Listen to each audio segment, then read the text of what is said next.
एक बार एक औरत श्री कृष्ण की परम भक्त थी। उनके पास लड्डू गोपाल विग्रह थे जिसकी वह हर रोज सेवा करती थी। एक बार तीर्थ यात्रा के लिए उसे 1 मास के लिए घर से दूर जाना था। उसने अपनी बहू, जिसकी अभी नई नई शादी हुई थी, से कहा कि मेरे तीर्थ यात्रा पर जाने के बाद तुम लड्डू गोपाल जी की सेवा करना। पूरी श्रद्धा से उनकी सेवा करूंगी। उसकी सासू माँ कहने लगी कि बहू, सुबह सबसे पहले ठाकुर जी को स्नान कराना।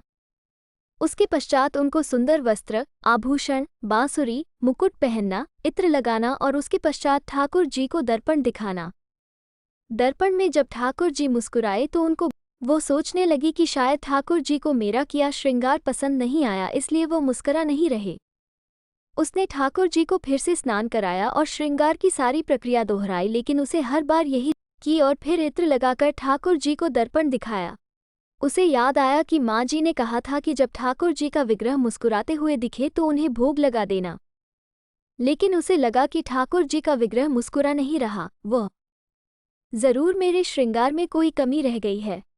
सर्दियों के दिन थे, लेकिन बहू बार बार ठाकुर जी को स्नान कराती और श्रृंगार को बदलती रही।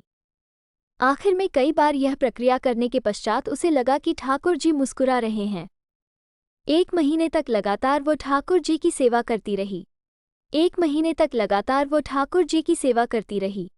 1 महीने के पश्चात जब उसकी सास वापस आई तो कहने लगी कि बहू, अब से लड्डू गोपाल जी की सेवा में कर दिया करूंगी। अगले दिन सुबह सासू माँ ने ठाकुर जी को स्नान कराया और श्रृंगार किया, दर्पण दिखाकर भोग लगा दिया।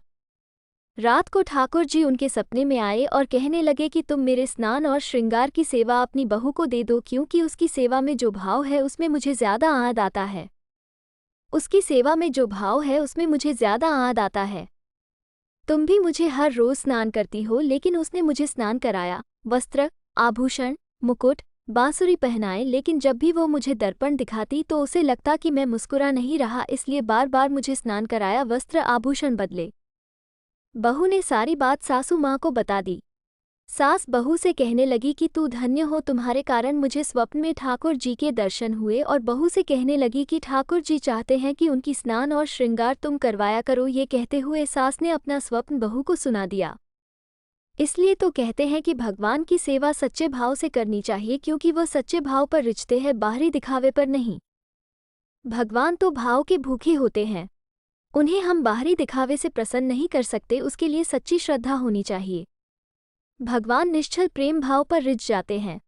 पढ़े लड्डू गोपाल श्री कृष्ण की ऐसी ही भक्त की कहानी।